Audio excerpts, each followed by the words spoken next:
जिंदगी के सफर में चलते चलते इतना कुछ है जो हमें देखने, सुनने, समझने को मिलता है। और खासकर जब हम सफर कर रहे होते हैं, एक गाड़ी में बैठे होते हैं, एक जगह से दूसरी जगह जा रहे होते हैं, तो सामने वाली गाड़ी के ऊपर लिखा हुआ भी कुछ ऐसा होता है जो मन को गुदगुदा देता है। बिल्कुल। और कई बार कुछ सोचने पर भी मजबूर करता है। जी। आपने कभी कुछ पढ़ा है ऐसा? बहुत सारा पढ़ा है। बताऊं? बिल्कुल बताए ना। जैसे कि सावधानी हटी दुर्घटना घटी। बिल्कुल। और मैंने बड़ी खूबसूरत एक बात पढ़ी जहाँ लिखा था, जो होना है सो होना है, फिर काहे का रोना है। वाह। And this gave me such a beautiful perspective of accepting कि जो होना है होत वही जो राम रची राखा। क्या बात है। और मैंने भी एक बहुत प्यारी और कमाल की बात पढ़ी। सबसे बड़ा रोग क्या कहेंगे लोग। अब इससे बड़ा रोग और बीमारी और क्या होगी कि हर टाइम ये सोचते रहना। जी हाँ, what are people thinking about me? और एक बड़ी मजे की बात और पढ़ी मैंने। क्या? मिल्क को कहते हैं दूध। अच्छा। कर्ड को कहते हैं दही। वाह। आप भी सही और मैं भी सही। Oh my God. कमाल। और एक और जिसके ऊपर एक बहुत प्रसिद्ध कोक स्टूडियो का गाना भी बन गया। आपने वो गाना सुना है, पसूड़ी? बिल्कुल सुना है। उसके सिंगर है अली सेठी। वो कहते हैं, मैं एक शहर से दूसरे शहर जा रहा था और तब मैंने किसी गाड़ी के पीछे लिखा हुआ देखा कि अगलावा मजबूरी नो आड़ जान दी पसूड़ी नो। अच्छा। माने कि एक ड्राइवर की मनोव्यथा है कि मैं ट्रैवल ही कर रहा हूँ और मैं इस दूरी को, इस मजबूरी को खत्म कर देना चाहता हूँ। And since he was very close to the border, तो वो सोचने लगे कि ये बॉर्डर्स भी खत्म हो जाएं और हम सब बिना किसी मजबूरी के एक दूसरे से मिल पाएं। Beautiful. That is where the song came into being. Amazing. जी। और वो एक बात जो लगभग हर ट्रक या हर गाड़ी के पीछे लिखी होती है, वो बताऊं? मुझे समझ में आ रहा है आप where you're coming from. आ रहा है ना? तो वो है, बुरी नजर वाले तेरा भी भला हो। जी हाँ, हालांकि हम हंस रहे हैं पर कई बार लोग देख करके डर जाते हैं। बिल्कुल। और उसके साथ लगे हुए वो नींबू मिर्ची और काली परांदी और जूते या चप्पल या फिर एक ऐसा फेस बना होता है जिसके ऊपर आंखें निकल रही हैं, डरावना। और पता नहीं क्या क्या लिखा होता है, बुरी नजर वाले डैश डैश डैश डैश। जी। तो दोस्तों, आज इस एपिसोड में हम बात करने वाले हैं नजर की, नजरिए की। और इस एपिसोड में आपके साथी रहेंगे हम। मैं हूँ राकेश। मैं सविता। नमस्कार। धन्य निरंकार।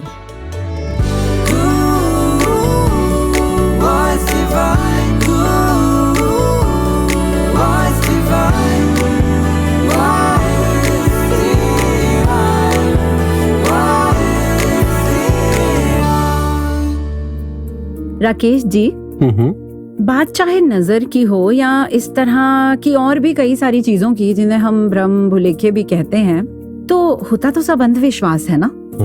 तो अंधविश्वास यानी किसी की बात सुनकर बिना अपना दिमाग लगाए उस बात को मान लेना। जी हाँ, और पल भर लगता है अंधविश्वास बनाना और सदियां उसको ढोती रहती हैं। तो ये जो दिमाग है ना, वही विश्वास करता है और वही अंधविश्वास में फंस जाता है।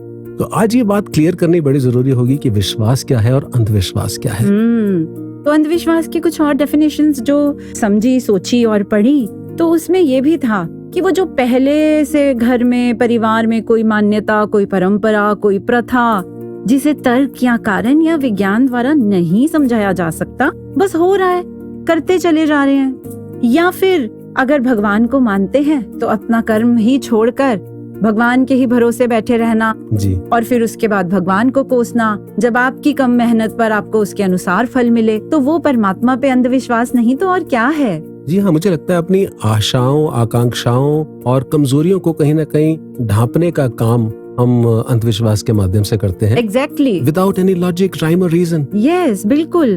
और कैसे भगवत गीता में तो ये लिखा है ना, ज्ञातुम दृष्टुम, यानी कि जानो और देखो। और हमारे मिशन में हमारे सद्गुरु ने भी तो हमें यही समझाया, एक को जानो, पहले जानो, फिर मानो, फिर एक हो जाओ, फिर विश्वास करो। एब्सोल्युटली। और हमें तो सद्गुरु ने इस निराकार प्रभु का दर्शन भी करवाया और उसका भी दोस्तों हम जिक्र करेंगे maybe in the latter half of the episode. पर अभी हम बात कर रहे हैं अंधविश्वासों की, सुपरस्टिशंस की, डॉगमास की। तो कैसे लोग फंसते चले जाते हैं सविता जी, सोमवार मंगलवार, आज मंगलवार है, नाखून नहीं काटने जी। और वीरवार को क्या नहीं करते? हाँ, सुना है कि वीरवार को कपड़े नहीं धोते, ऐसा कहते हैं। और हेयर कट या शेव नहीं कर सकते किसी पर्टिकुलर डे या पर्टिकुलर टाइम। और एक फौज के जवान ने तो ये कहा कि पुलिस और फौज में तो रोज ही शेव बनानी होती है। तो क्या हम लोग गलत हो गए? और शाम को झाड़ू नहीं लगा सकते, संडे को ये नहीं कर सकते। माने इतना बोझ है इन सुपरस्टिशंस का। बिल्ली रास्ता काट गई तो आगे मत जाओ, भले ही किसी का एग्जाम हो। छींक आ जाए तो काम रोक दो, भले ही नुकसान क्यों ना हो जाए। अरे छींक आने पर तो ऐसे हुआ, किसी ने कहा कि छींक आ गई, अब काम नहीं होगा। तो मैंने वापस उस व्यक्ति से कहा, जब छींक आई आपको जी, तो आपने क्या किया? कहने लगे, मैंने तो परमात्मा का नाम लिया। जैसे अक्सर हम कहते हैं ब्लेस यू या सिमरन कर देते हैं, उसने भी परमात्मा का नाम किसी और रूप में लिया। मैंने कहा, जो चीज आपको परमात्मा के नाम के साथ जोड़ दे वो अपशगुन हो सकता है। ये कितना सुंदर है। तो आपकी छींक तो मुबारक हो गई। और ऐसे ही कितना कुछ ना राकेश जी, बाएं हाथ में खारिश हो रही है तो पैसा खर्च होगा, सुबह मुंडेर पे कौवा बैठा था तो आज मेहमान आएंगे, और शीशा टूट गया तो ये अपशगुन हो गया, रंगोली बनाई है तो घर में लक्ष्मी आएगी। पता नहीं क्या क्या हम बोझ अपने साथ ढोते चले आ रहे हैं। जी हाँ, और जहाँ तक अब दिनों की बात है, मंगलवार, सोमवार, जस्ट इमेजिन ये दिन किसने बनाए और ये कैलेंडर किसने बनाया? वास्तविकता में जो कैलेंडर हम यूज करते हैं वो ग्रिगोरियन कैलेंडर है। एक संत हुए सेंट ग्रेगरी रोमन एम्पायर में सन 1582 में, जिन्होंने एक फाइनेंशियल कैलेंडर बनाया और वही कैलेंडर आज तक चल रहा है। उन्हीं का या इस प्रकार से बनाया हुआ सोमवार मंगलवार हमारा मंगलवार बन गया, पूरे विश्व का मंगलवार बन गया, शनिवार बन गया, सोमवार बन गया। अब सोचिए, हमारा अपना मनुष्य का बनाया हुआ मंगलवार और हम उसी में फंस के बैठे हैं। मेरा तो मंगलवार ठीक नहीं जाता, मुझे तो शनिवार को ऐसा हो जाता है। इससे बड़ी मूर्खता और क्या हो सकती है? और मुझे याद है एक बार सदगुरु बाबा हरदेव सिंह जी महाराज ने स्वयं अपने विचारों में ये फरमाया कि जब हर पल इस परमात्मा ने बनाया है तो कोई पल अशुभ कैसे हो सकता है। क्या बात है। कुछ दिन पहले ही एक यूथ सेशन अटेंड करने का मौका मिला, तो एक कोई 24-25 साल की युवा बहन, उन्होंने एक क्वेश्चन किया भरी हुई आंखों से। उन्होंने कहा कि मेरी नई नई शादी हुई है और मुझे घर में फोर्स किया जाता है कि आप पैरों में बिछुए जरूर पहनो, और ये कहा जाता है कि आपने बिछुए उतार दिए, कि आपको पता नहीं है कि ये पहनने से आपके पति की उम्र लंबी होती है। अच्छा। And she was asking me कि आप ही बताइए कि जो बिछुए नहीं पहनते क्या उनके पति की उम्र लंबी नहीं होती? जन्म और मृत्यु तो पूरी तरह परमात्मा के हाथ में है ना।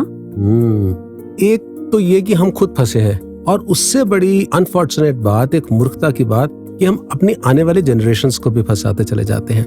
And superstitions then run from one generation to the other till maybe someone comes and enlightens.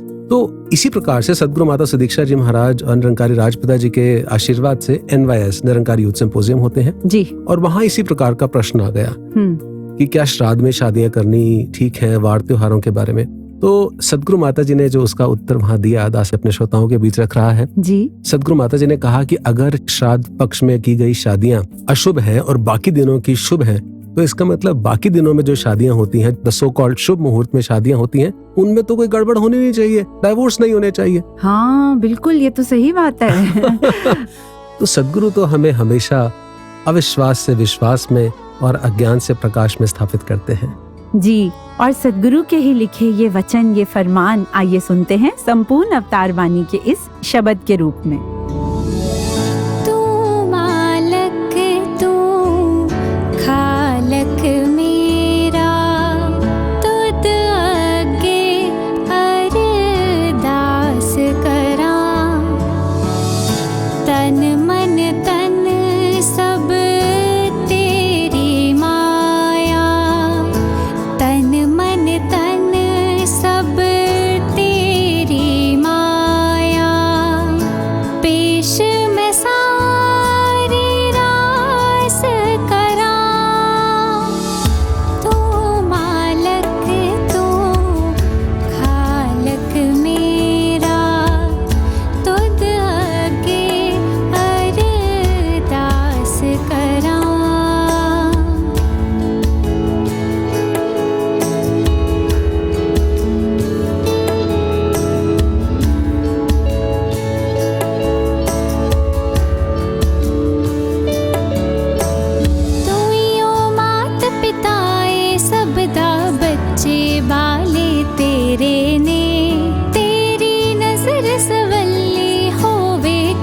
सुखा दे डेरे ने तू मालक तू खालक मेरा तुद अगे अरदास करां।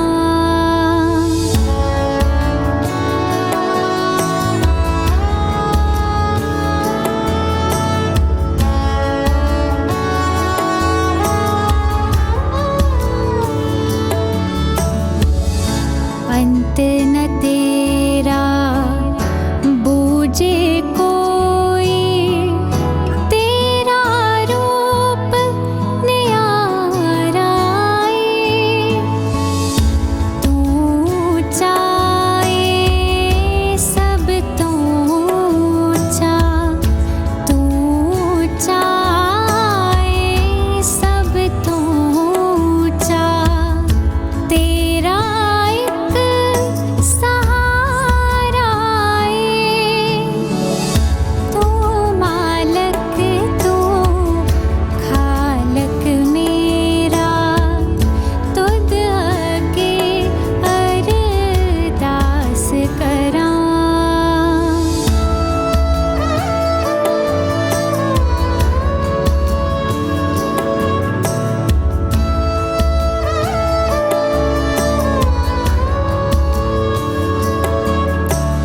अपनी हद ते अपनी हालत तेथों रोशन सारी अवतार दास तेरे दासा दाते चरना तो बलिहारी तू मालक तू खालक मेरा तुद अगे अरदास करां।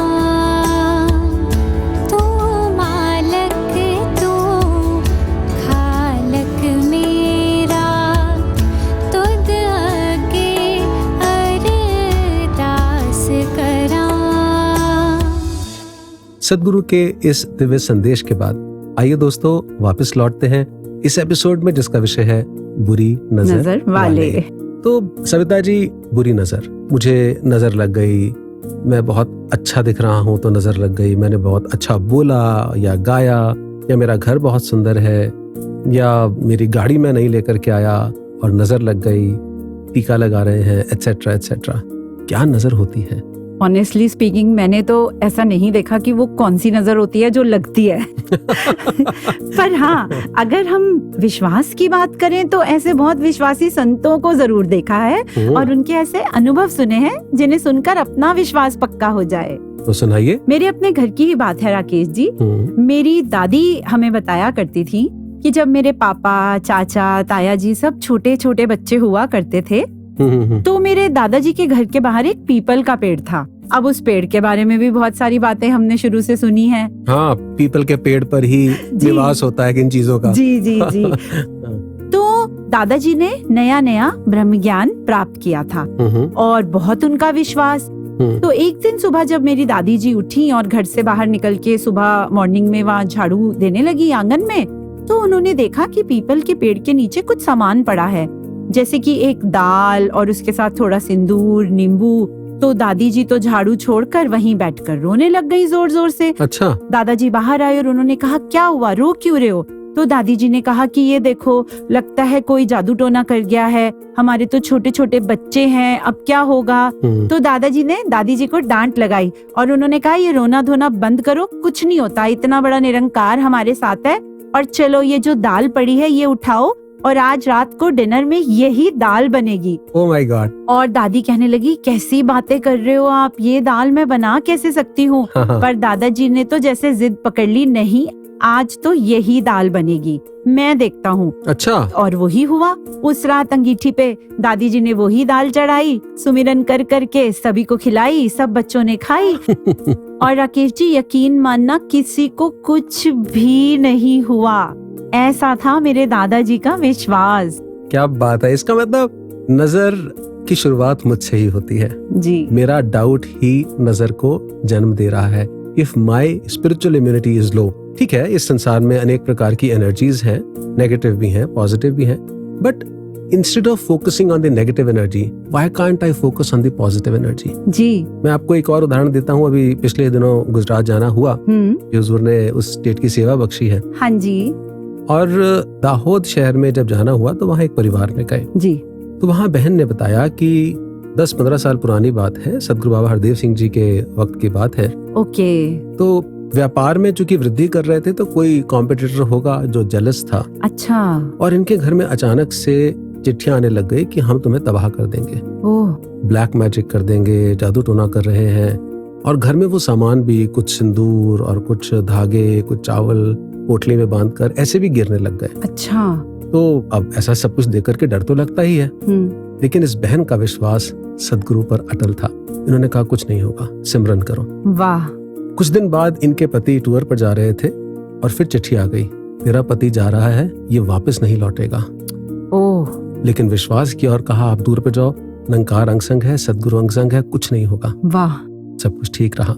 उसके बाद 1-1.5 साल तक ये सिलसिला चलता रहा। फिर बेटा भी जवान हो गया और बेटा और पति दोनों टूर पर ट्रैवल कर रहे हैं, ट्रेन से जा रहे हैं। चिट्ठी फिर से आ गई, अच्छा, तेरा पति और तेरा बेटा जा रहे हैं, हम ऐसा जादू टोना कर रहे हैं कि ये दोनों खत्म हो जाएंगे और वापस नहीं लौट के आएंगे। ये लिखा था।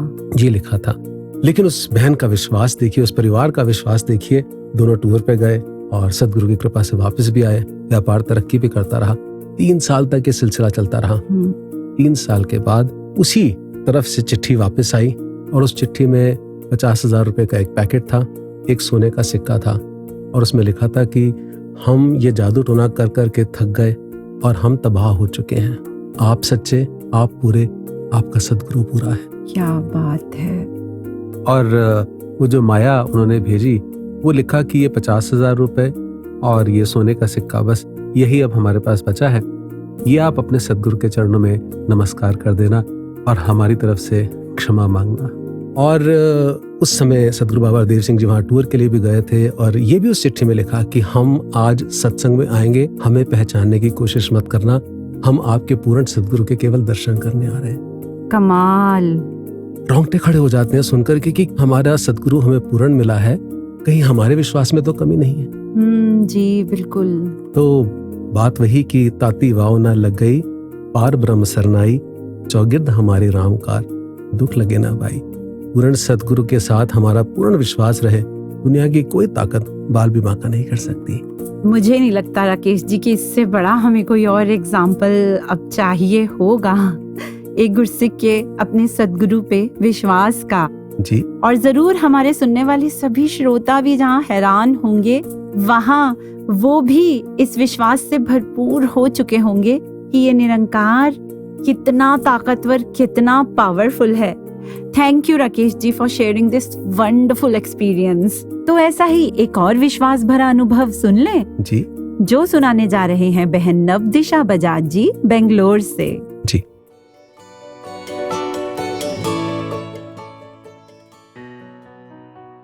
धामिका जी, नजर पे विश्वास या विश्वास पे नजर। Sometimes small experiences in life teach us big things and get us more closer to Nirankar. Few months back, while playing in school, my son got a hairline crack. I took him to the orthopedic. As my son is a sportsman, he keeps getting sprain or hairline crack. As a concerned mother, I asked the doctor, do I need to give him multivitamins or other supplements? His answer stunned me. He said, no, you need to take out nazar. If he is getting injured again and again, then it's nazar. It was a shock and surprise to hear that from a doctor. For a minute, I thought, is it for real? But the heart that was nurtured by a family who believed only in Sadguru and not in nazar laughed at it and ignored it. But the brain that always asked for logic kept thinking. So as a Google mom, I started reading about it. What is nazar?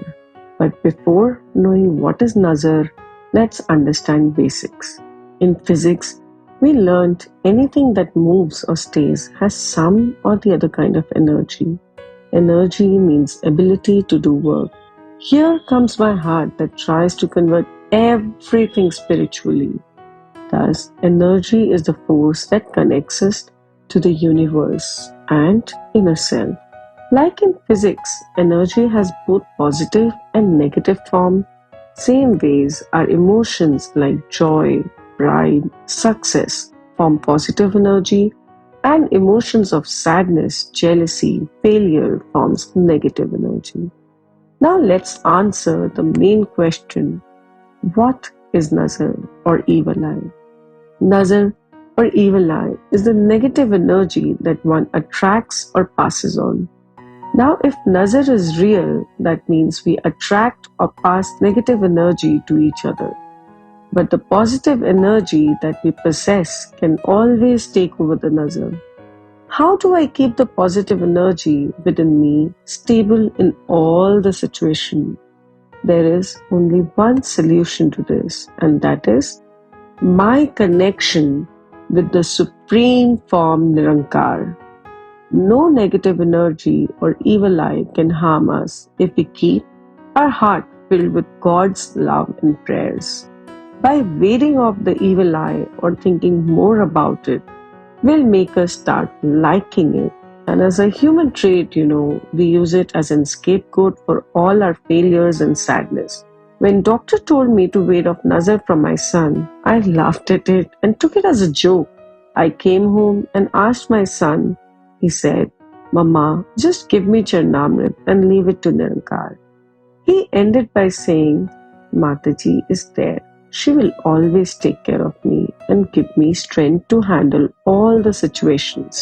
अपनी एक निगाह से सतगुरु भक्तों का कल्याण करे, हर आफत को दूर करे और हर मुश्किल आसान करे। धन्यकार जी।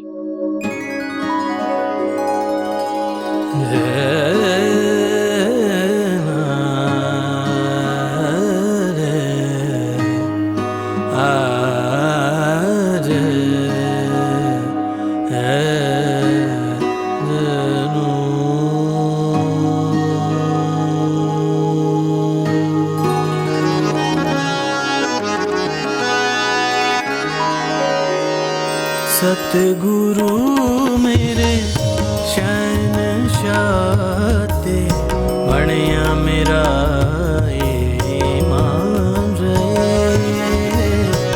हर कड़ी हर हाल अंदर सतगुरु दा ध्यान रहे। सतगुरु मेरे शहनशाह।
वाह! तो आप सुन रहे हैं वॉइस डिवाइन, जिसमें आज हम बात कर रहे हैं नजर की, मान्यताओं, प्रथाओं, रीति रिवाजों और संस्कारों की। और दोस्तों, जहाँ संस्कारों की बात हो रही है, संस्कार के नाम पर न जाने कितना अतीत है, कितना पास्ट है जिसको हम ढो रहे हैं और सिर्फ आदतन करते चले जा रहे हैं। किसी से उसका कारण पूछ लीजिए। सविता जी, कभी कारण पूछिए कि आप ऐसा क्यों कर रहे हैं, ये रिचुअल आप क्यों कर रहे हैं। कोई कारण नहीं पता होता, बस इसलिए कर रहे हैं क्योंकि चलता आ रहा है बस। वो कुल में चल रहा है, हमारे दादाजी करते थे, कारण नहीं पता। हमारे जीवन के अंदर जो संस्कार हमें हमारे शास्त्रों ने भी दिए या कल्चर ने दिए, उनका उद्देश्य ये होता था कि हम उसके अर्थ को समझें जी। लेकिन अर्थ को ना समझ के केवल हम उसको एक रिचुअल, एक कर्म कांड बना लेते हैं। गलती वहां होती है। बिल्कुल। चाहे वो मृत्यु से जुड़े संस्कार हैं, ना जाने कितने संस्कार, विवाह से जुड़े संस्कार हैं, कुछ जन्म से जुड़े संस्कार हैं, लेकिन उनके अर्थ को ना समझते हुए हम अनर्थ की तरफ बढ़ते हैं। और इसको संतों ने हमेशा तोड़ने का, काटने का प्रयास किया। तो अब संत कबीरदास जी के जीवन का ही हम उदाहरण लेते हैं। उस समय ये प्रचलन था कि काशी में जिसकी मृत्यु होगी वो तो स्वर्गलोक जाएगा। अच्छा। और जो मगहर में अगर मृत्यु होती है तो वो नरकलोक में जाएगा। मगहर एक स्थान है? जी हाँ, वो उत्तर प्रदेश में एक स्थान है। अच्छा। और अब इस मान्यता को तोड़ने के लिए संत कबीरदास जी ने कहा कि मैं अपने प्राण मगहर में त्यागूंगा। अच्छा। जी हाँ, और वहीं उन्होंने अपने जीवन का अंतिम समय बिताया, सिर्फ इसलिए कि संसार इन भ्रमों से बाहर आए। तो संत, महात्मा, गुरु, पीर, पैगंबर हमेशा हमें भ्रमों से निजात दिलाते आए हैं। इसलिए कहते हैं ना कि भक्ति लोग की अजे न समझे, रब नु पाणा भक्ति है, छठ के सारे परम पुलेखे, गुरु रिझाना भक्ति है। क्या बात है। मैं तो ये सोच रही हूँ राकेश जी कि क्या अवस्था रही होगी संत कबीरदास जी की, कितना उनको परोपकार का जज्बा, भाव उनके मन में रहा होगा, मानवता के लिए, पूरी मानव जाति के लिए, जो उन्होंने इस मान्यता को तोड़ने के लिए स्पेशली वो एक जगह पे गए। पर फिर भी इसके बाद भी, इतने एग्जाम्पल्स सेट होने के बाद भी, हमें वो सभी परंपराएं तो याद रहती हैं, वो प्रथाएं तो याद रहती हैं, जिनका क्लू भी नहीं होता कि वो क्यों की जा रही हैं या उससे लाभ क्या हो रहा है। मगर इन संतों ने जो हमारे लिए एग्जाम्पल्स सेट किए हैं, जो हमारे भ्रमों को तोड़ने के प्रयास किए हैं, उस तरफ हम तवज्जो ही नहीं देते। We just ignore that. हाँ ठीक है, जो अच्छी चीजें हैं, जो अच्छी बातें हैं, जो हर युग के लिए उपयोगी हैं, सही हैं, उनको फॉलो करना ठीक है, उनको अपने साथ आगे लेके चलना अच्छा है, पर कम से कम अपने विवेक का इस्तेमाल तो करें। और जहाँ सविता जी संस्कारों की बात आती है ना, वहाँ संग की बात, जो हमें सदगुरु ने कहा कि सत्य संग करें, बहुत जरूरी होती है। आप देखिए कि अगर एक प्लॉट हम खरीद लेते हैं जी, उसी प्लॉट के साथ, मान लीजिए इस प्लॉट की कोई एक विशेष कीमत है, अगर उसी प्लॉट के साथ सरकार ये अनाउंस कर देती है कि अब इस प्लॉट के साथ शमशान भूमि बनेगी, तो उस प्लॉट की क्या कीमत रह जाएगी? जीरो कीमत हो जाएगी। और वहीं अगर ये हो जाए कि उस प्लॉट के साथ मान लीजिए किसी एक फेमस एक्टर ने, शाहरुख खान ने प्लॉट खरीद लिया, माय फेवरेट एक्टर तो बताइए उस प्लॉट की कीमत क्या होगी? Double triple. आप देख रहे हैं संग का असर कितना पड़ता है जी। हमारी कीमत उन्हीं से होती है जो हमारे संग हैं। इसीलिए संतों का संग करें, नेक लोगों का संग करें, और माता पिता भी अच्छे संस्कार अपने बच्चों को दें। क्या बात है। दोस्तों, आगे बढ़ने से पहले आइए सुनते हैं ये मधुर गीत। मना तू कर सेवा सिमरन, गुरु चरणा विच हो अर्पण। मना तू कर सेवा सिमरन, गुरु चरणा विच हो अर्पण। ओ प्रीता लाल सच्चियां, गुरु चरणा विच दे खुशियां। ओ प्रीता लाल सच्चियां, गुरु चरणा विच दे खुशियां। असी भी पढ़िए दे अनमोल रतन। मना तू कर सेवा सिमरन।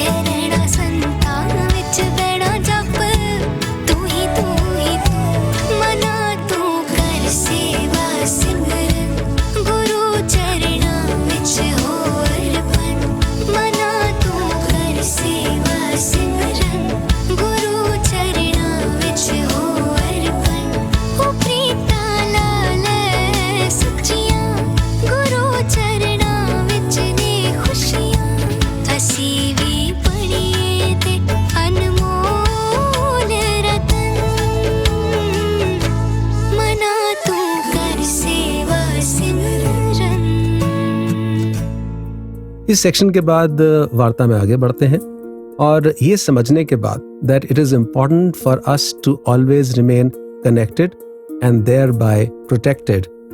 हम अपने आप को बचा भी सकते हैं, केवल नाता हमारा जुड़ा रहे। जी।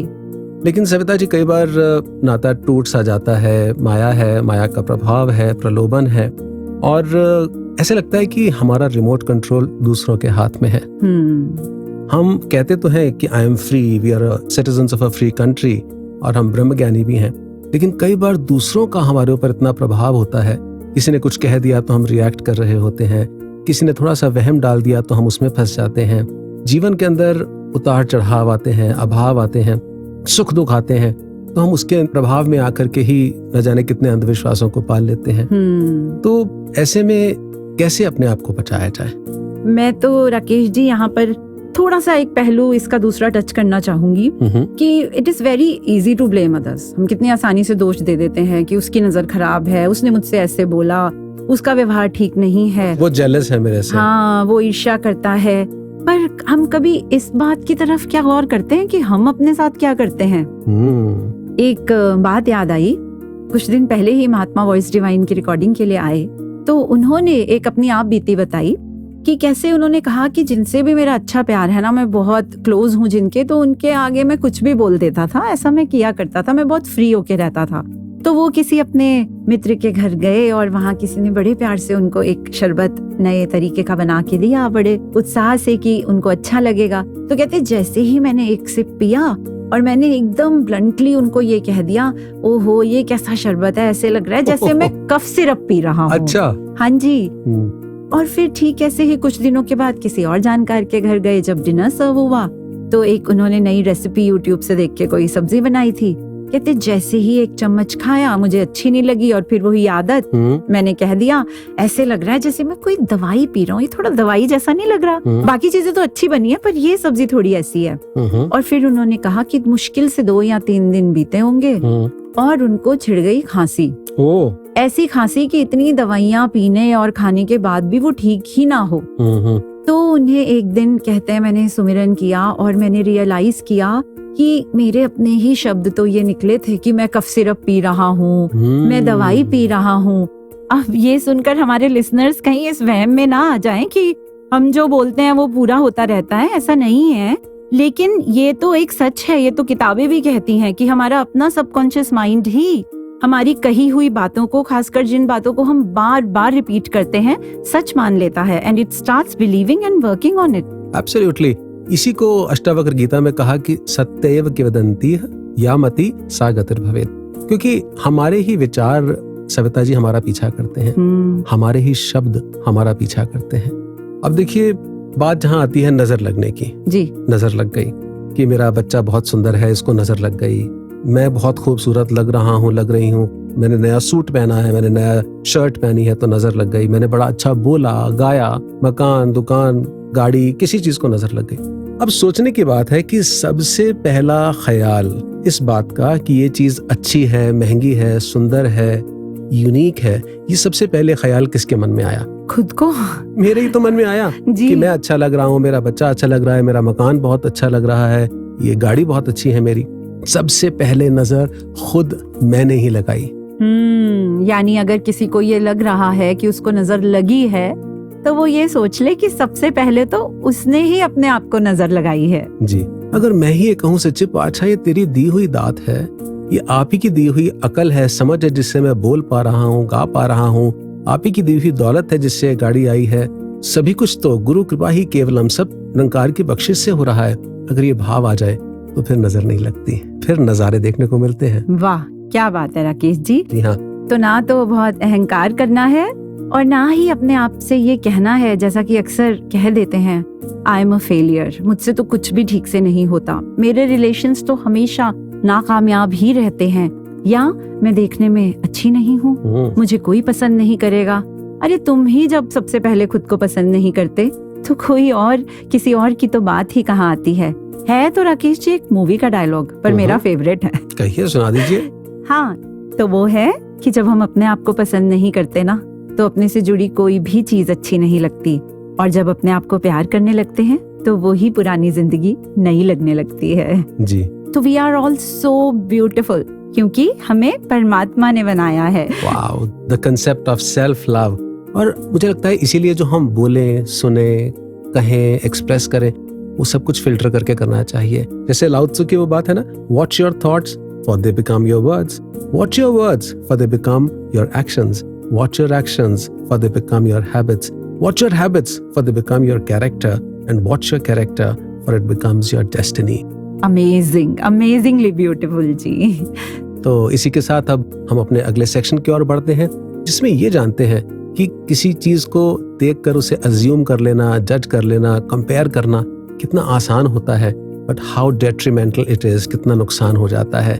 इसीलिए सदगुरु माता जी ने भी हमें कहा, डोंट जज, बेनिफिट ऑफ द डाउट दे करके रखें।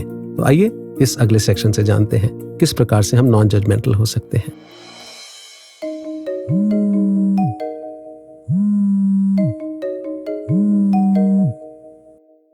हेलो, हाँ जी मम्मा। हाँ निकल गई, पैदल ही। मेट्रो तक जाना है मम्मा, सोचा थोड़ा वॉक हो जाएगी। चलो देख लेती हूँ। अच्छा करती हूँ बात, रुको बारिश शुरू। Okay bye. क्या यार, बारिश को भी अभी आना था। खुल जा मेरे भाई। चलो छाता तो खुला।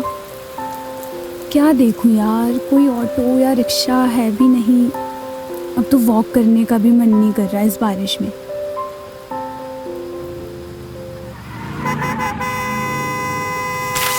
चलाने की अकल नहीं है क्या? रोड खरीद रखी है? हैं? होगा पक्का कोई लड़का। निकले होंगे भाई साहब बारिश में गेड़ियां मारने। आसपास भी देखना होता है। सारे कपड़े भीग गए। गाड़ी क्यों रोक ली इसने? सुन ली होगी बात।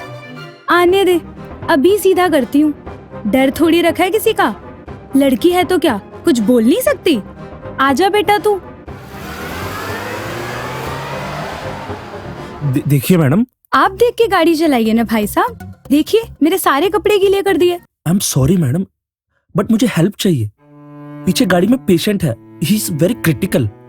यहाँ कोई आसपास इमरजेंसी क्लिनिक हो, हॉस्पिटल हो, प्लीज प्लीज कुछ भी। ओह, यहाँ तो। हाँ जी प्लीज, मैं इनका रिलेटिव हूँ। मुझे पता भी नहीं इस जगह के बारे में, और कुछ दिख भी नहीं रहा था, इसलिए आपको देखा तो जल्दी से ब्रेक लगाई। प्लीज आप। ओके, आप घबराइए मत। यहाँ सीधा जाते ही मेट्रो स्टेशन है, वहाँ से राइट लेंगे तो एक इमरजेंसी सेंटर मिल जाएगा आपको। वो बाकी सारी हेल्प आपको प्रोवाइड करवा देंगे। वो स्टेशन से राइट? हाँ। ठीक है। Thank you so much. Oh god, I pray उन्हें जो भी हुआ है वो ठीक रहे। मैं भी ना एकदम से गुस्से में आ गई। कितनी जल्दी अजम्पशंस बना लेते हैं हम। कभी कभी आंखों से जैसा दिखता है वैसा होता नहीं, बट क्या करती, एकदम से सारा पानी उछल कर आ गया। पर ठीक है, कोई बात नहीं। ही वॉज इन अ हरी। पता नहीं कब से कोई क्लिनिक ढूंढ रहा होगा। चलो जाने दो। आई होप सब अच्छा हो। Lesson learn for life. दीदार की तलब के तरीकों से बेखबर, दीदार की तलब के तरीकों से बेखबर, दीदार की तलब है तो पहले निगाह मांग। वाह। सदगुरु बाबा हरदेव सिंह जी महाराज के प्रवचनों में अनेक बार ये शेर सुना करते थे, और बाबा जी ने यही इंडिकेट किया कि अगर हम इस संसार को खूबसूरत देखना चाहते हैं तो सदगुरु से वो ज्ञान की नजर ले लें, और ज्ञान की निगाह मिलने के बाद सब कुछ ही अच्छा लगता है, हर व्यक्ति अच्छा लगता है। तो आज दोस्तों, जब हम नजर की बात कर रहे हैं, जब हमने बुरी नजर की बात कर ली, तो हम अच्छी और पाक नजर की भी बात करते हैं जी। और कितना कमाल होता है ना, ये नजर मिलने के बाद सभी अपने लगते हैं, सभी प्यारे लगते हैं। सविता जी? हाँ जी, बिल्कुल।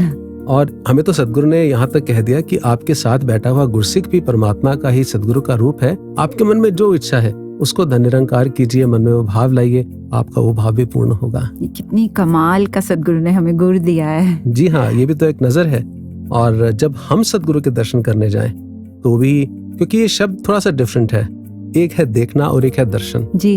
सदगुरु को हम देखने नहीं जाते, सदगुरु का दर्शन करने जाते हैं। परमात्मा को हमने दर्शन के रूप में देखा है। तो देखेंगे तो फिजिकल बॉडी को देखेंगे, दर्शन करेंगे तो तत्व का, ऐसे ही जैसे पानी को कोई देख रहा है तो पानी दिख रहा है, लेकिन एक केमिस्ट्री का स्टूडेंट जानता है दिस इज H2O। हाइड्रोजन दिख नहीं रहा लेकिन दर्शन हो रहा है, ऑक्सीजन दिख नहीं रहा लेकिन दर्शन हो रहा है। जी, तो तत्व की निगाह सदगुरु ने दे करके हमारे जीवन को धन्य कर दिया। कितना सुंदर राकेश जी। और जहाँ आपने निगाह की बात की, हर किसी में परमात्मा को देखने की बात की, तो फिर वो जो मुझे बहुत भला बुरा कहता है, जो मेरे साथ बहुत कड़वा पेश आता है, उसमें भी तो परमात्मा है ना। जी हाँ, अब यहाँ पर तो टेस्ट आ जाता है कि बुरा जो देखन मैं चला बुरा ना मिले या कोई। ये कहना तो बड़ा आसान है जी। ये कहना कि भला करो सबका प्रभु सबका हो कल्याण, ये तो बहुत आसान है, लेकिन मैं सिलेक्टिव हो जाता हूँ। भला करो सबका प्रभु सबका हो कल्याण, पर मेरे पड़ोसी को छोड़ के। भला करो सबका प्रभु सबका हो कल्याण, पर मेरी सास को मेरी ननद को छोड़ के, या उसे छोड़ के जो दिन रात मेरी बुराइयां करता है, मेरी कमियां मेरे सामने ले आता है। Exactly. पर आप जानते हैं कि सदगुरु क्या कहते हैं? अभी कुछ दिन पहले ही कहीं से ये एक बहुत सुंदर बात पता चली कि कोई एक महात्मा बहुत परेशान और जाकर आदरणीय निरंकारी राजपिता जी से विनती की कि बहुत मेरी बुराई निंदा चुगली होती है। तो कैसे आगे से यही जवाब आया कि आप ऐसा क्यों नहीं सोच लेते कि निरंकार ने ही उनकी सेवा लगाई है। वाह। और इसी तरह कुछ दिन पहले सदगुरु माता जी का एक प्रवचन जब मैं सुन रही थी जी, तो कितना सुंदर सदगुरु ने इसका सॉल्यूशन दिया। उन्होंने कहा कि संत किसी की बात का बुरा ही नहीं मानते, बल्कि अगर कोई आपकी कमी आपको बता रहा है तो वो उसको वरदान रूप में लेते हैं। देखिए वरदान कहा सदगुरु ने। उन्होंने कहा ऐसे नहीं कहते कि इसने मुझे बोल कैसे दिया, इसकी हिम्मत कैसे हुई। उन्होंने कहा वो ये कहते हैं कि शुक्र है परमात्मा ने शायद इन्हीं के थ्रू ये बात बुलवानी थी, वरना मैं तो अपनी ये कमी कभी देख ही नहीं पाता। और फिर सदगुरु ने ये भी कहा कि निंदक को भी गले लगाना है। और सदगुरु माता जी के प्रवचनों की वो बात भी मुझे याद आ रही है जब हुजूर ने कहा कि हमारे इतने अवगुणों के बावजूद परमात्मा हमें माफ कर रहा है ना, तो हम क्यों नहीं दूसरों को माफ कर सकते। और हम तो सुमिरन में राकेश जी कितनी बार ये कहते हैं मेरे अवगुण ना चितार, कि परमात्मा आप मेरे अवगुण ना देखो पर मैं सबके अवगुण देख लूं। वो मुझे सर्टिफिकेट दे के भेजा है। हाँ, नहीं, हम भी सबको माफ भी करें और माफी मांगते भी रहें। यूं जिंदगी के सफर को मैंने आसान कर लिया, किसी से माफी मांग ली और किसी को माफ कर दिया। ब्यूटीफुल। तो इसी के साथ अब आगे बढ़ते हैं अपने अगले सेगमेंट रंगमंच से की ओर। जी हाँ। तो यही सब है जो यहाँ ये सब कर रहे हैं। काफी लंबे समय से बॉस, इनके काम में तो रिसेशन भी नहीं आता। त्योहारों पर डिस्काउंट निकाल देते हैं, डिमांड का ग्राफ एकदम ऊपर। और तो और ये पहली सिचुएशन है जहाँ supply is always equal to demand. हाँ बॉस, आउट ऑफ स्टॉक नहीं जाते, खुद ही नए नए वेरिएंट निकाल देते हैं और फिर खुद ही उसकी डिमांड करते हैं। स्वर्ग और नर्क का चक्कर बाबू भैया। फिल्में ज्यादा देखने लग गए हैं आप। Sorry boss. पर बात तो सही कही है, इस डर में कुछ भी करने को तैयार हो जाते हैं सब। ऐसा कीजिए, इन सब की कुंडली निकलवाइए। क्या बॉस, अब आप भी कुंडली? अरे इनको इनकी भाषा में समझाना पड़ेगा ना। आप नोटिस तैयार करवाइए, इनके काम पर एक सवाल तो बनता है। ऐसा करते हैं, इंस्पेक्शन पर चलते हैं। उसमें बड़ा ही आनंद है बॉस। मैं अभी यूनिफॉर्म तैयार करता हूँ। नहीं, सिविल में जाएंगे, एकदम आम तरीके से, किसी और की नजर ना लगे इसके बड़े उपाय बनाते हैं ना ये लोग। आज इन्हीं पर नजर रखते हैं। After you boss. मेरा बच्चा बहन जी, मेरा बच्चा। मुबारक हो। हैं? मेरा बच्चा बहन जी, मेरा बच्चा। हाँ तो मैंने कब कहा कि मेरा है? अरे आप टोन को समझिए ना, परेशान हूँ, बता रहा हूँ। मेरा बच्चा बहन जी, मेरा बच्चा। ओ हाय हाय भाई साहब, क्या हुआ? क्या हुआ आपके बच्चे को? वही नजर बहन जी। ओहो उफ, ये नजर। आप आगे बताइए। बात नहीं सुनता, करियर नहीं चुनता, इसको आता ही नहीं है, इससे होता ही नहीं है। मेरा बेटा मुझसे प्यार नहीं करता। बहन जी कहता है मैं आर्टिस्ट बनूंगा। बताओ अब मेरा गल्ला कौन देखेगा? सीए बनाना था इसे। ओहो, अब तो पक्का लग गई। क्या? नजर। आगे बोलिए। बहन जी कहता है कि एक दोस्त की तरह मुझसे बात करना चाहता है। अब आप बताओ, बाप मैं हूँ कि वो मेरा बाप है? ओहो भाई साहब, बहुत क्रिटिकल है। आप जाइए, वो लास्ट में बाप ही होता है, काउंटर है वहाँ से शर्मा जी का शर्माता लड़का वाला पैकेज ले लीजिए। इनफैक्ट सुनिए, प्रीमियम वाला लेना, डिस्काउंट भी मिल जाएगा। और साथ ही शर्मा जी के लड़के का UPSC lifestyle crack cheat plan complimentary. हाँ बहन जी, आप बिल्कुल ठीक कह रहे हो। मैं ये पैकेज ले ही लेता हूँ। उस बेचारे को तो पता भी नहीं कि उससे किसी की नजर लगी हुई है, तभी वैसी बहकी बातें कर रहा है। हाँ, ये कही ना आपने मेन बात। जाइए। सुना बॉस, नजर। हाँ, सुन भी रहा हूँ और देख भी। आइए इनसे मुलाकात करते हैं जरा। हाँ साक्षी जी, कहिए। क्या आपके हस्बैंड आपको ट्रिप पर नहीं ले जा रहे? ओहो नजर, आप हमारा मियाँ बीवी राजी तो प्लेट में पाव भाजी वाला पैकेट लीजिए। शाम को हमारे नुस्खे से पाव भाजी खिलाइए। अरे विश्वास रखिए ना, ऐसे ही चलता आ रहा है। बड़ी विश्वास की बातें हो रही हैं। अजी वही तो बनाया जाता है यहाँ। तो आपकी फैक्ट्री में विश्वास बनता है? अरे नहीं, ऐसे ही बोल दिया उसने। क्या करती हो? Oh sorry. आप कहिए, आपको कौन सा उपाय चाहिए? आपकी तारीफ। जी, मैं यहाँ का बॉस और ये मेरी असिस्टेंट। हमारे यहाँ बहुत लोग आते हैं। और ये जहाँ के बॉस हैं वहाँ तो सब आने के लिए मरते हैं, और मैं इनका असिस्टेंट। काफी बड़ी ऑर्गेनाइजेशन है आपकी। आइए ना। वैसे काम अच्छा जा रहा है आपका? अरे बस विश्वास का खेल है जी। लोग विश्वास करते हैं, अपनी गाड़ी चलती रहती है। और तो बताइए जरा, क्या क्या है आपके पिटारे में? हाँ क्यों नहीं, ये देखिए हमारा एक्सक्लूसिव बेगर लाउंज। बेगर? भिखारी बॉस। अब इतनी इंग्लिश तो आती है मुझे। अच्छा, यहाँ क्या है? एकदम क्लासिक पैकेज है जी। सारे नीडी लोगों का डेटा है। आप उनकी मदद के लिए हमें दीजिए, हम उनकी मदद कर देंगे। टर्म्स एंड कंडीशंस अप्लाई, तभी तो पुण्य मिलेगा ना। बॉस, पुण्य के लिए टर्म्स एंड कंडीशंस? ये देखिए हमारा प्रीमियम बेगर। चुलबुल पांडे, इधर आओ, बताओ सब। गरीबों की सुनो, वो तुम्हारी सुनेगा। तुम 1 पैसा दोगे तो क्या? तो आइए भाई साहब, यहाँ से शुरू होता है हमारा पैकेज। जमाना नहीं है 1 पैसे का, ना 1 रुपए का, इसलिए डेली पैकेज। 10 रुपए रोज देने से पाइए रोजाना पुण्य। हर शुक्रवार को भोजन करवाइए और पूर्वजों तक खाना पहुँचाइए। कैश पास नहीं है तो यूपीआई सेवा का लाभ उठाइए, 25 रुपए कैशबैक भी पाइए।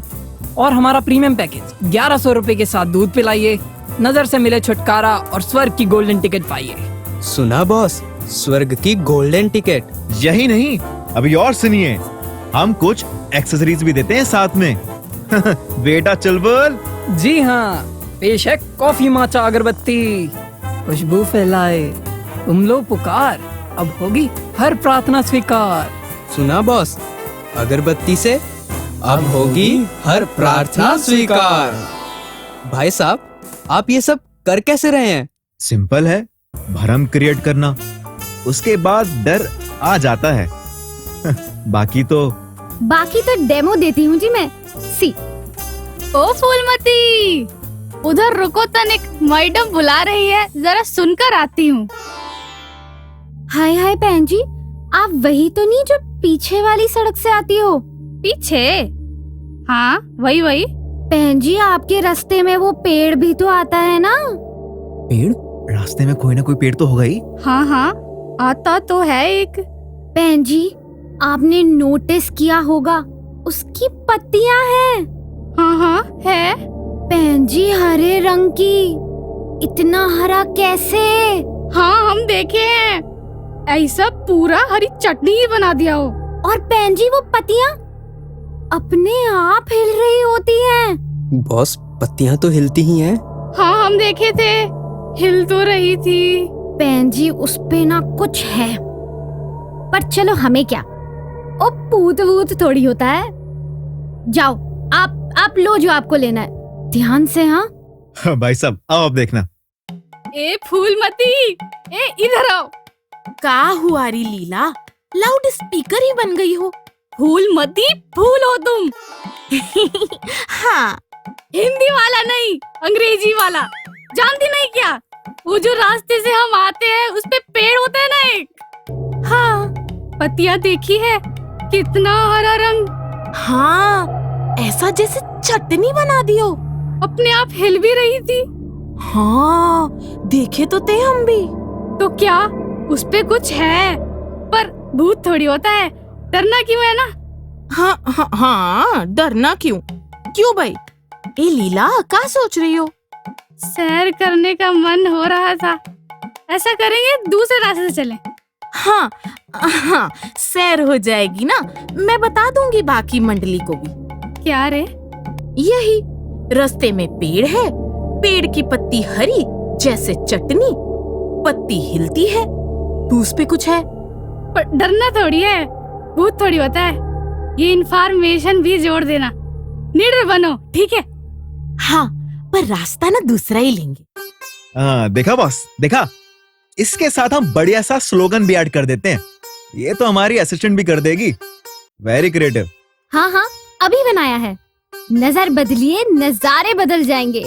सोच बदलिए, अभी अभी वर्क इन प्रोग्रेस है। हाँ, पर आपने देखा, भरम है तो डर, डर है तो विश्वास। सवाल मत पूछिए जनाब, बस मानते जाइए, क्योंकि लंबे समय से यही चल रहा है। क्यों? सवाल क्यों नहीं? अरे कहा ना, बस किसी जरूरतमंद के काम आना है तो दिखावा कैसा? अरे, और पुण्य कमाने के लिए कोई दिन या त्योहार क्यों? और कुछ अच्छा करने के लिए स्वार्थ क्यों? पुण्य के नाम पर ये सौदा कैसा? बॉस, ये क्या बोल रहे हैं? बेटा सुनता नहीं, बहू मानती नहीं। कमर में अचानक दर्द तो आओ कुछ बांध लें। कुछ उपाय करवा ले। डॉक्टर्स किस लिए हैं फिर? मैं कहता हूँ रुक जाइए। आज सुबह ईश्वर का नाम नहीं लिया। घर से निकला ही था, पीछे से किसी ने टोक दिया। ओहो, अब कुछ गलत हुआ तो? पक्का भगवान ने नोट कर लिया। मतलब इतने विशाल परमात्मा को इतना छोटा कर दिया कि वो इन सब चीजों का हिसाब रखेंगे? भ्रम फैलाकर विश्वास का नाम देते हो। विश्वास नहीं, अंधविश्वास है ये तो। धीरे बोलिए, सब सुन लेंगे। तो सुन ले सब। क्या है ये नजर? कौन सा नर्क है जिससे बच रहे हो? कौन सा स्वर्ग है जिसके लिए दौड़ रहे हो? अरे कहीं नहीं है, सब यही है। वो एक एक पल जब दिल में प्यार आता है, किसी के लिए सम्मान आता है, करुणा का भाव आता है, वही स्वर्ग है। और हर वो पल जब किसी को गिराया जाए, नीचा दिखाया जाए या नफरत का रास्ता बनाया जाए, वही नर्क है। खुद ही जाल बुनते हो और खुद ही फंसकर ईश्वर से सवाल करते हो कि मेरे साथ ऐसा क्यों? कमाल करते हो यार, कमाल करते हो। तो क्या ये सब जो इतने समय से चल रहा है गलत है? नहीं बॉस, श्रद्धा से, प्रेम से किए जाने वाला हर कार्य मुबारक है। बस ध्यान ईश्वर में हो, ना कि किसी स्वार्थ या भ्रम में। पत्ते पत्ते, डाली डाली, कण कण में, हर जन में इस एक परमात्मा का अंश है। ये सब सिर्फ बोलने और पढ़ने के लिए रह गया है क्या? अगर ऐसा मानते हो तो सब में वही एक ही तो है। फिर कैसी नजर?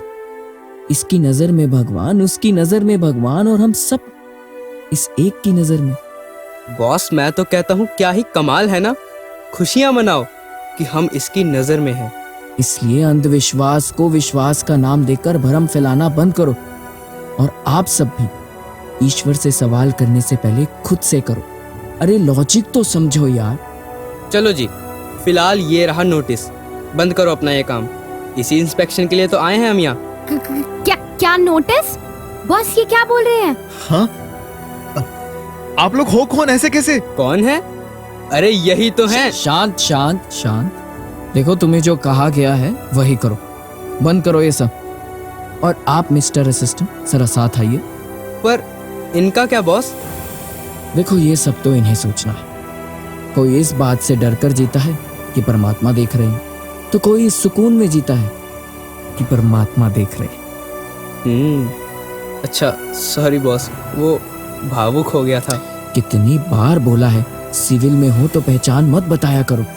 जिस रूप में ये हमें सोचते हैं उस रूप में आ जाते तो कुछ नहीं बताते। आगे से ध्यान रखूंगा महाराज। क्या चित्रगुप्त, तुम भी ना। आओ, प्रस्थान करें।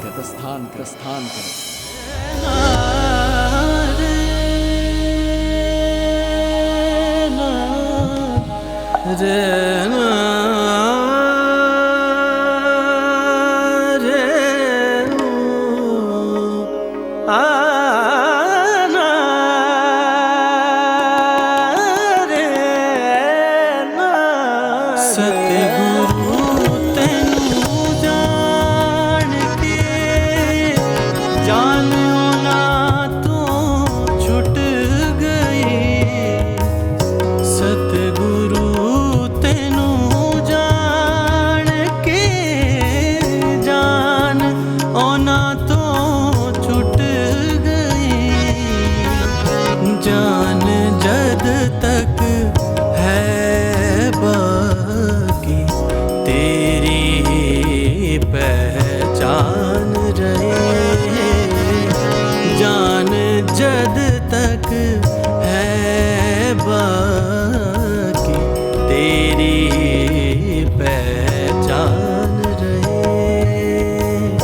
सतगुरु मेरे शहंशाह।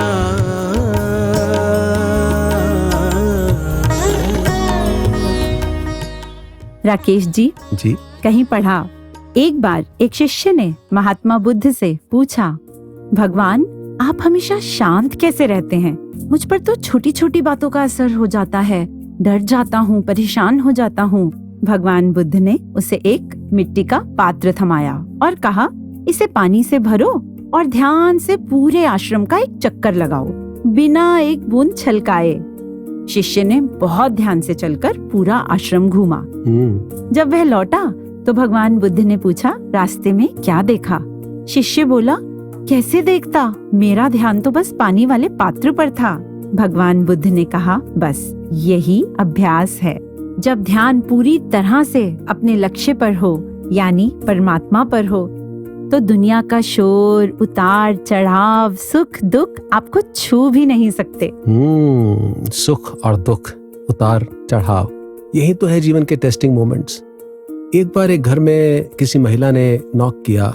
घर के जो स्वामी थे दरवाजा खोला, कौन है आप? महिला ने कहा, मैं सुख की देवी हूँ। वाह। मैं जहाँ जाती हूँ वहाँ सुख, समृद्धि, ऐश्वर्य, संतान, हर प्रकार के सुख लेकर के जाती हूँ। तो उन्होंने कहा, आपका स्वागत है, आइए। बहुत सेवा की, बहुत अच्छे तरीके से भोजन इत्यादि कराया। एक दो दिन बीते, अगले दिन फिर घर पे नॉक नॉक हुआ। अच्छा। दरवाजा खोला, एक महिला थी। आप कौन है देवी? मैं दुख की देवी हूँ। मैं जहाँ जाती हूँ वहाँ दरिद्रता आ जाती है, दुख आ जाते हैं, संकट आ जाते हैं, मौत आ जाती है। अरे आपका इस घर में प्रवेश नहीं हो सकता, जाइए जाइए, आपका यहाँ स्वागत नहीं है, ऐसा उस मालिक ने कहा। तो वो जो बाहर दुख की देवी थी ना, उसने कहा, भाई साहब जो अंदर है ना, मेरी बहन अंदर आई थी, उससे पूछिए क्या वो मेरे बगैर रह लेगी। और ये अंदर गए और पूछा कि देखिए जी, बाहर कोई महिला आई है, वो कह रही है मैं दुख की देवी हूँ और आप तो सुख की देवी हैं। वो कह रही है कि आप उसके बगैर रहती नहीं हैं। तो सुख की देवी ने कहा, हाँ वो ठीक कह रही है, उसके बगैर मैं रहती नहीं हूँ। जहाँ मैं जाती हूँ वो आती है, जहाँ वो होती है मैं आती हूँ। सुख और दुख साथ साथ आते हैं। So true. और जब ये नजर मिल जाती है कि हर सुख में एक परीक्षा है और हर दुख में एक अवसर है, तो फिर हम सम करके उनको देख पाते हैं। सुख परीक्षा और दुख अवसर, कैसे? अजीब लग रहा है ना जी। क्योंकि सविता जी, हम अक्सर कहते हैं कि दुख एक परीक्षा का समय है, पर वास्तविकता में परीक्षा हमारी सुख के अंदर होती है। परमात्मा हमें सुख दे करके शायद टेस्ट कर रहा है कि हम उस सुख को कैसे यूटिलाइज करते हैं। उस सुख में कहीं हम अहंकारी तो नहीं हो रहे हैं, कहीं हम टेकन फॉर ग्रांटेड तो नहीं ले रहे हैं उन सब चीजों को। वास्तविकता में सुख एक परीक्षा है, और जब कभी दुख आता है तो वो हमारे लिए एक अवसर होता है ये समझने का कि आगे कैसे बढ़ा जाए, और शायद किसी चीज से हमें परमात्मा बचा रहा होता है, या हमारे अंदर कोई नया गुण पैदा कर रहा होता है, या हमें और स्ट्रॉन्ग बना रहा होता है। निस्संदेह। कितना खूबसूरत है जी। और आदरणीय दिलबर जी की खूबसूरत कविता की कुछ पंक्तियां याद आ रही हैं, आप कहें तो सुनाऊं? जी, इरशाद। सुख क्या है, एक परछाई है, ये हाथ किसी के ना आई है, मुट्ठी में रेत भरी जैसे, खोले तो खाली पाई है। सुख क्या है, एक परछाई है। क्या सुख इतना क्षण भंगुर है, जैसे कोई शीशे का घर है। क्या बात है। दुख का एक कंकर सह ना सके, इतना कमजोर है, जर्जर है। सुख पल भर ही क्यों आता है, ये साथ में दुख क्यों लाता है। वही आपकी सुख दुख वाली कहानी। बहुत सुंदर सविता जी। और दोस्तों, जहाँ नजर की बात आती है, हमें सदगुरु ने 5 प्रणों का जो एक तोहफा भी दिया और एक सिद्धांत भी दिया और एक प्रण का रूप भी दिया। वो 5 प्रणों में दूसरा प्रण सविता जी विशेष तौर से हमारी नजर को ठीक करता है। हमारी नजर में कहीं किसी की जाति ऊंची ना हो, कहीं किसी का धर्म, किसी की भाषा, किसी की कोई भी पहचान ऊंची ना हो और किसी की नीची ना हो। सबको एक समान की मानुष की जात, सबे एक पहचान वो। और हम देखते हैं समाज में कितनी दीवारें हैं, कितने डिविजन्स हैं इस कारण से, जहां हमारी नजर किसी को ऊंचा देखती है, किसी को नीचा, किसी को गरीब, किसी को अमीर, किसी की जाति ऊंची, किसी का धर्म ऊंचा, किसी का देश ऊंचा, किसी का नीचा भी मान लेते हैं। ट्रू। तो इस सबको भी सदगुरु ने एक नजर से देखने के लिए, दिव्य नजर से देखने का आदेश दिया है। क्या बात है, कितनी सुंदर आंखें राकेश जी परमात्मा ने हमें दी है ना। और फिर क्यों हम ये जाति पाति भेदभाव। और अभी जब आपने दूसरे प्रण की बात की तो एक और बात जो मुझे ध्यान में आई कि हम कहाँ अंधविश्वासों वाली नजर में पड़े हैं, अपना टाइम वेस्ट कर रहे हैं। और उसका क्या, वो जो बुरी नजर बहन बेटियों पे डाली जाती है, कितनी ईव टीजिंग हरासमेंट के केसेस सामने आते हैं और बहुत सारे नहीं भी आ पाते। कितनी बार सदगुरु बाबा हरदेव सिंह जी महाराज ने भी अपने प्रवचनों में इस ओर ध्यान दिलाया कि बहू बेटियों पर भी बुरी नजर डालने से गुरेज नहीं करते। जी हाँ, आप अखबार की सुर्खियां देखिए किस तरीके से ईव टीजिंग के केसेस बढ़ते जा रहे हैं, ऑनर किलिंग के केसेस बढ़ते चले जा रहे हैं। और मुझे लगता है कि ये नजर बचपन से ही माँ बाप को अपने लड़कों को, अपने बच्चों को देनी चाहिए कि आपने किस तरीके से समाज में महिलाओं के प्रति एक सम्मान रखना है और नजर को संभाल करके रखना है। उसमें सम्मान हो, उसके अंदर स्नेह हो और हर रिश्ते को उसकी मर्यादा के अनुसार निभाया जाए। यानी बहुत ज्यादा जरूरत है खुले नेक विचारों की, एक अच्छी शिक्षा की। जी हाँ, बिल्कुल, संस्कारों की, भक्ति की, सत्संग की। वाह, ब्यूटीफुल जी। और राकेश जी, कितना अच्छा हो ना कि अगर हम खुद को ऐसा बना लें कि हम किसी भी चीज, व्यक्ति या किसी भी नजर का कोई नेगेटिव प्रभाव ही अपने ऊपर ना ले। और अगर हमने खुद को इस तरीके से बना लिया तो फिर इससे क्या फर्क पड़ता है कि कौन हमें किस नजर से देख रहा है। जी हाँ, बारिशों का मौसम है, बारिश तो होगी, लेकिन मैं रेनकोट पहन लूं, वाटर प्रूफ हो जाऊं। इसी तरीके से अगर कुछ नेगेटिविटी है तो कोई बात नहीं, मैं नेगेटिविटी प्रूफ हो जाऊं। यस। और दोस्तों, कभी भी जब ऐसा लगे कि मुझ पर किसी ने जादू टोना कर दिया है, कोई असर आ गया है, तो उस लम्हे को याद कर लिया करें जिस लम्हा सदगुरु की कृपा से हमारे ऊपर ब्रह्म ज्ञान का जादू हुआ था। वाह। वो 2 पंक्तियां लिखी हैं, आप मुलाहिजा फरमाएं सविता जी। इरशाद। 2 तलियां विच पूरे नु विखा, 2 तलियां विच पूरे नु विखा, ये जादू सतगुरु कीता है जी, इस पूरे नु हृदय विच पा, परमा तो फारक कीता है। क्या बात है राकेश जी। जब ब्रह्म की प्राप्ति हो गई, ब्रह्म की समाप्ति हो गई, फिर कैसा जादू, कैसा टूना, कैसी कोई हवा। वाह। और अपनी नजर कैसी हो, इसके लिए भी कुछ अरदास भरी पंक्तियां हैं। जो किसी को ना लगे वो नजर दे मौला, मुझे खुद को ही परखने का हुनर दे मौला। और ऐसी नजर तो एक ब्रह्म ज्ञानी की ही होती है। और आज सद्गुरु हम सबको ब्रह्म ज्ञान की दात देकर यही नजर प्रदान कर रहे हैं। तो इन्हीं से अरदास है, दिया है तूने नफीस तोहफा, कदर करे हम, हमें कदर दे। समझ सके जो तुझे खुदाया, हमारी नजरों को वो नजर दे। तो अब राकेश जी, हमारा अपने श्रोताओं से विदा लेने का समय आ गया है। जी हाँ, तो हमें दीजिए इजाजत, मगर जाने से पहले हम सभी मिलकर जुड़ते हैं सद्गुरु माता सुदीक्षा जी महाराज के इस पावन प्रवचन के अंश के साथ। और दीजिए इजाजत अपने साथी राकेश को और सविता को। नमस्कार, धन निरंकार।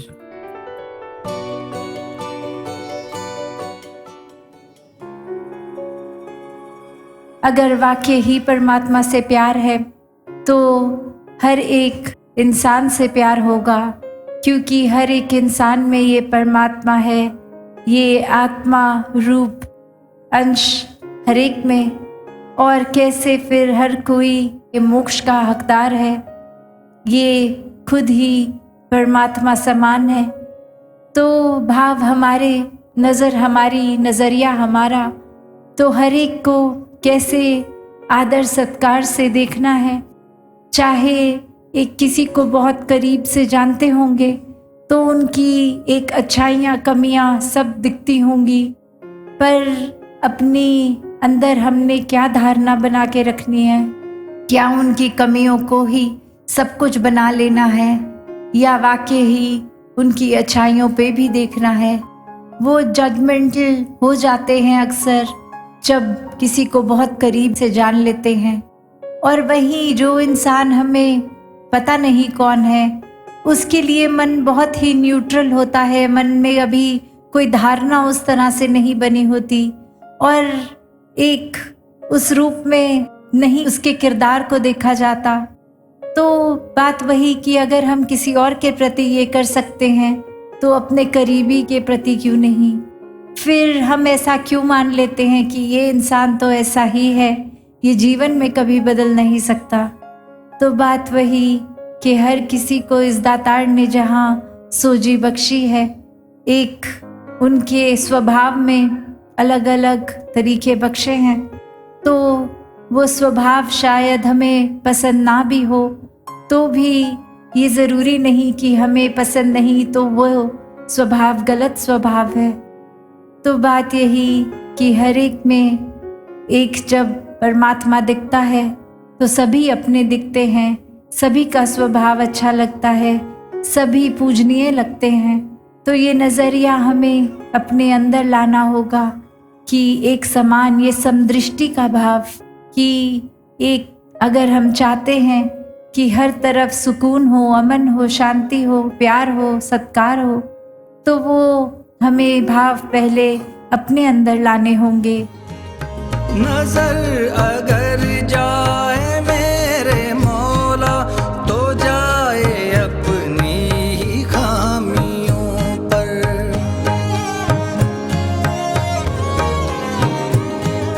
नजर अगर जाए मेरे मौला तो जाए अपनी ही खामियों पर।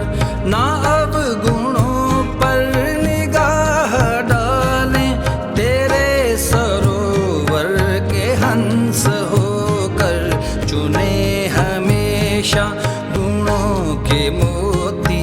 तू ऐसा परवरदिगार वर्दे दिया है तूने नफीस तोहफा।